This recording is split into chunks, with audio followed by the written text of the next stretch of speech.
खिंची डीडी समाचार news channel के माध्यम से। और आज हम पहुंचे हैं, हमारी टीम पहुंची है बांसवाड़ा नगर परिषद जो चेयरमैन है जो जिनेंद्र जी हमारे साथ हैं, त्रिवेदी साहब, तो उनको हमारे चैनल में डीडी समाचार में सर बहुत बहुत स्वागत है आपका इसमें, और आपका तहे दिल से स्वागत करते हैं हमारे चैनल में। आपका भी बहुत बहुत स्वागत और आपकी चैनल को भी हमारी शुभकामनाएं। तो जिनेंद्र जी, काफी लंबा सफर रहा होगा आपका राजनीति के अंदर, और कोई परिचय के मोहताज नहीं हो आप, सब आपको यहाँ पे अच्छी इमेज के कारण यहाँ जानते हैं। तो यहाँ चेयरमैन बनने की खास वजह और आपका राजनीति परिचय क्या है सर, इसके बारे में थोड़ा अवगत करवाइए। हम लोग स्टूडेंट लीडरशिप से नेतागिरी कर रहे हैं जी। मैं कॉलेज टाइम में एनएसयूआई का प्रेसिडेंट रहा जी। उसके बाद यूथ कांग्रेस का रहा जी। फिर हमारे लोकसभा यूथ कांग्रेस के चुनाव हुए, उसमें भी बांसवाड़ा नगर को लोकसभा का अध्यक्ष रहा जी। उसके बाद प्रदेश कांग्रेस का सचिव भी रहा जी। और जब यहाँ पर इस बार नगर परिषद की सीट जनरल की आई और जब यहाँ की पब्लिक ने डिमांड करी कि आपको चुनाव लड़ना पड़ेगा जी, तो मैं पार्षद का चुनाव लड़ा जी। और पब्लिक के आशीर्वाद से और सभी के आशीर्वाद से मैं सभापति पद पर बैठा। सर कैसा महसूस कर रहे हो, इतनी 1 लाख 1.5 लाख जो पॉपुलेशन है बांसवाड़ा की, उनको क्या गाइड करना चाहते हो, क्या कहना चाहते हो कि मेरे को इस पद पर बिठाने वाले, विराजमान करने वाले वही है सर। तो उन अपनी जो कांग्रेस पार्टी से आप बिलोंग करते हो, पार्टी को क्या धन्यवाद देना चाहते हो, यहाँ की जनता को क्या धन्यवाद देना चाहते हो कि सभापति के पद पे आपको बिठाया। मैं रोज सुबह एक ही बात सोचता हूँ कि जनता को जो कमिटमेंट किया था और हमारे पार्टी के सभी वरिष्ठ नेता, हमारे मंत्री महोदय बामने जी वगैरह सबने मिलकर मुझे जो पद पर बिठाया है, मैं चाहता हूं कि पब्लिक की जो कार्य हैं उनको पूरा करूं। रोज सुबह उठता हूं यही सोचता हूं कि भाई कोई कार्य ऐसा नहीं रहता है जो हमसे नहीं हो पाए, और जीवन में मैं सोचता हूं कि अगर हमने किसी काम का कमिटमेंट किया है तो काम अवश्य होना चाहिए। अगर हम 4 कमिटमेंट भी करते हैं उसको 2 तो पूरा करें, हो सकता है 2 किसी कारणवश 2 तो पूरा करें। 100% हम पब्लिक को सेटिस्फेक्शन नहीं कर सकते, पर जितना हमारा कर्तव्य बनता है और पद पर बैठकर हमारा जो दायित्व है उसको हमको पूरा करना पड़ेगा। और मैं जिस दिन से इस पद पर बैठा हूँ मैं आपको बताना चाहता हूँ कि मैंने मेरे परिवार को भी कह दिया है, मेरे बिजनेस वगैरह सबको कह दिया कि 5 साल में पब्लिक की सेवा करूंगा। तो मैं 5 साल लगातार इसी समय में रहा हूँ कि मैं पब्लिक की सेवा करूँ। 1.5 साल तो निकल भी गया है, कोरोना महामारी भी है, फिर भी हम लोग चाहते हैं कि पब्लिक के जो रोजमर्रा के कार्य हैं उनको पूरा करें। सभापति जी, महोदय साहब बात करते हैं युवा हो अभी, और सर ऊर्जावान हो, ईमानदार हो, संघर्षशील हो, और काफी यहाँ पे नाम चर्चा में भी आपका फर्स्ट नंबर पे काफी राजनीति पॉलिटिक्स में कभी कोई परिचय को मुताज नहीं हो सर। तो सर युवा होने के साथ साथ यूथ है, यहाँ का जो युवा है, अपने जो यहाँ के बच्चे हैं उनको किस आगे ले जाना चाहते हो? यहाँ की युवाओं में प्रतिभा बहुत है जी। तो जब से मैं बना हूँ मेरे पास बहुत युवा अपने अपने आइडियाज लेके आते हैं जी। मैं चाहता हूँ कि युवाओं को यहीं पर प्लेटफॉर्म मिले, या उनके कुछ आइडिया है, नए नए इनोवेशन जो भी वो करते हैं जी। उसका ज्यादा व्यापक प्रचार हो। तो सबसे बड़ी बात मैं आपके माध्यम से सरकार को भी कहना चाहूंगा, प्रशासन को भी कहना चाहूंगा कि इस बांसवाड़ा एरिया में ट्राइबल टूरिज्म का बहुत ज्यादा स्कोप है। अगर ट्राइबल टूरिज्म का सर्किट बनता है तो यहाँ का जो युवा उसको रोजगार मिलेगा, बाहर से टूरिज्म आएगा यहाँ पर तो व्यापार भी बढ़ेगा, यहाँ के युवा को रोजगार भी मिलेगा। और कहीं न कहीं सबसे बड़ी समस्या आज की तारीख में हमारे शहर की समझो, जिले की समझो, देश की समझो, राज्य की युवाओं को सही प्लेटफॉर्म देना है। और जब तक हम स्किल डेवलपमेंट या यूथ के माध्यम से इन युवाओं को सही दिशा नहीं देंगे तो आने वाला नौजवान कहाँ बढ़ेगा। मैं सुनील जी आपसे बात कहना चाहता हूँ, आप एक आंकड़ा निकाल के देखना 12th बोर्ड में कितने बच्चे पास होते हैं और आफ्टर ग्रेजुएशन डिग्री के बाद कितने बच्चे निकलते हैं, और उनमें से कितने बच्चों के लिए हम लोग जॉब सिक्योर कर पा रहे हैं, उनको क्या जॉब हम दे पाएंगे, या स्किल डेवलपमेंट के माध्यम से उन लोग छोटे छोटे उनके व्यापार कर सकें, उसके लिए कुछ न कुछ आइडिया इनोवेशन करने पहुंच। सर चेयरमैन साहब बात करते हैं यहाँ के युवाओं की, क्योंकि मैं इसलिए युवाओं के बारे में बात कर रहा हूँ क्योंकि भारत का जो स्कोप है सर, जो ग्राउंड है, जो भारत चल रहा है वो जवान और किसान के ऊपर चल रहा है। तो सर युवा है जो आजकल जो नशे की चपेट में लिप्त होते जा रहे हैं, छोटे छोटे बच्चे आजकल नशे की चपेट में आ रहे हैं, पतन की ओर जा रहे हैं, आपराधिक मामले बढ़ रहे हैं, इन गतिविधियों पर नजर रखने के प्रति आपकी क्या विचार है?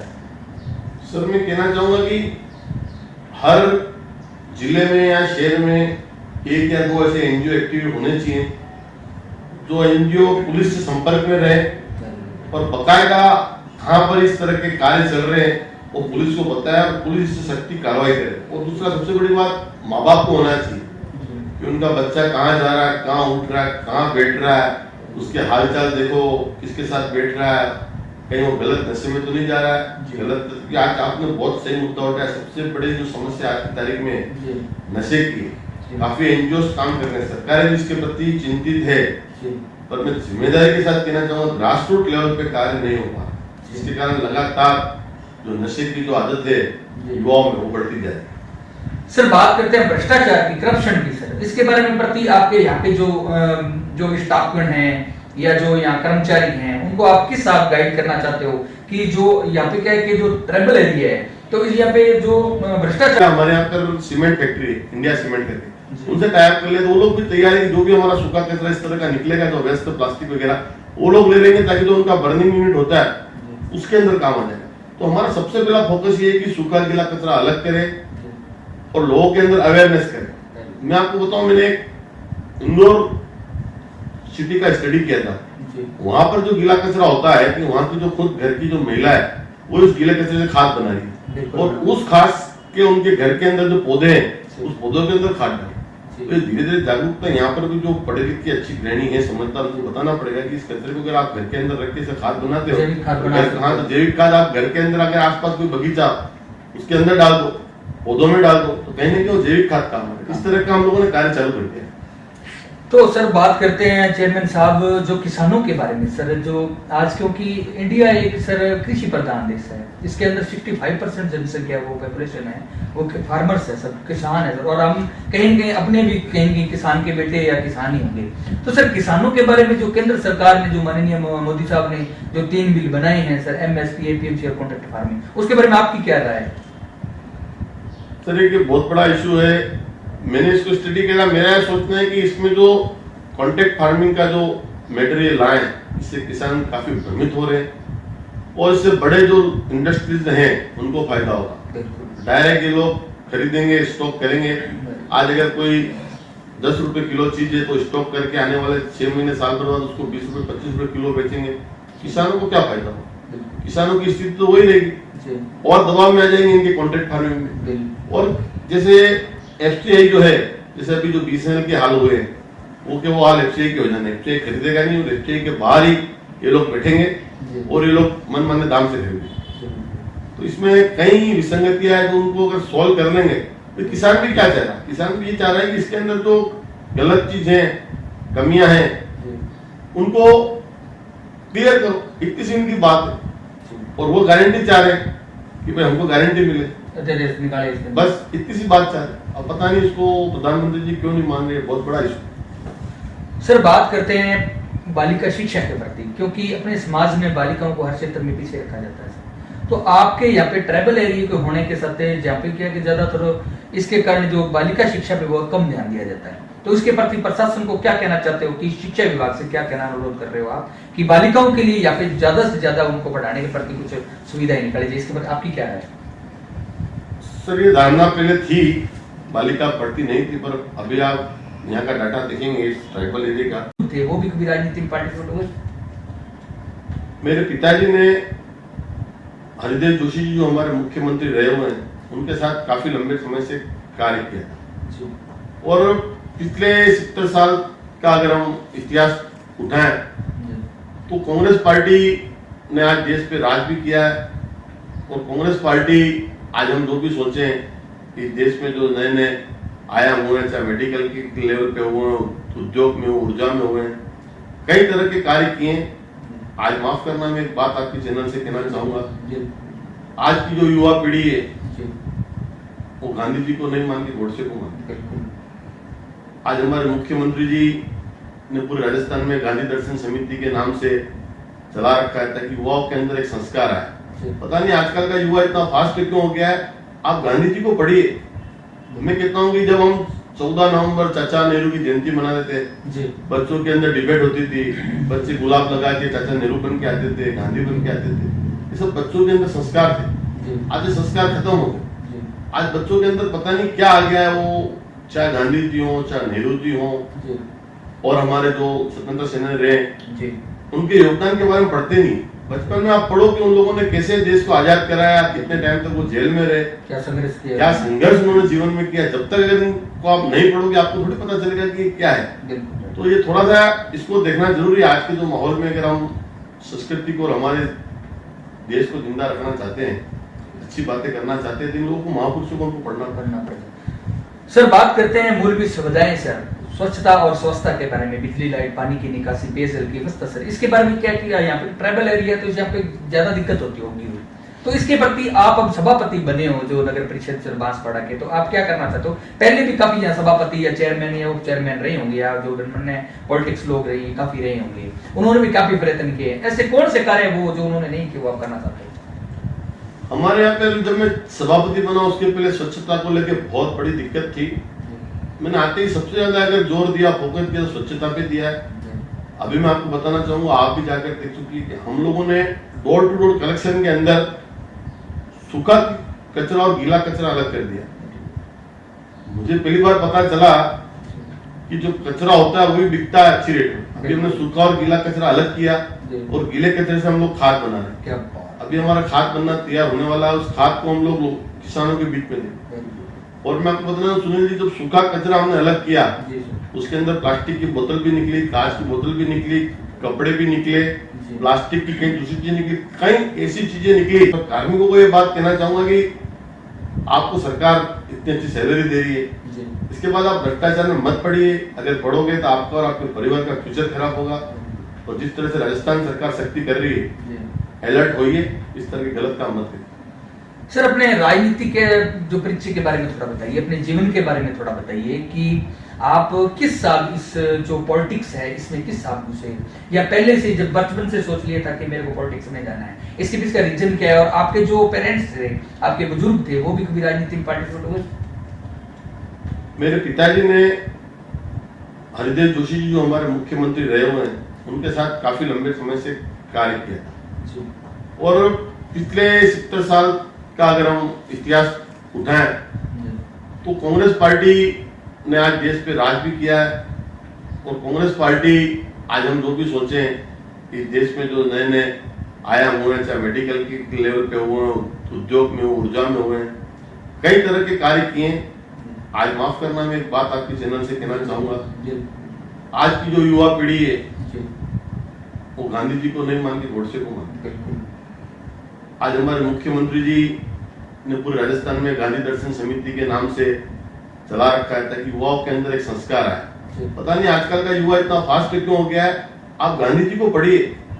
मैं कहता हूँ कि जब हम 14 नवंबर चाचा नेहरू की जयंती मनाते थे, बच्चों के अंदर डिबेट होती थी, बच्चे गुलाब लगा के चाचा नेहरू बन के आते थे, गांधी बन के आते थे, ये सब बच्चों के अंदर संस्कार थे। आज ये संस्कार खत्म हो गए। आज बच्चों के अंदर पता नहीं क्या आ गया है, वो चाहे गांधी जी हो, चाहे नेहरू जी हो, और हमारे जो स्वतंत्रता सेनानी रहे, उनके योगदान के बारे में पढ़ते नहीं। बचपन में आप पढ़ो कि उन लोगों ने कैसे देश को आजाद कराया, कितने टाइम तक वो जेल में रहे, क्या संघर्ष किया, क्या संघर्ष उन्होंने जीवन में किया। जब तक अगर इनको आप नहीं पढ़ोगे आपको थोड़ी पता चलेगा कि क्या है।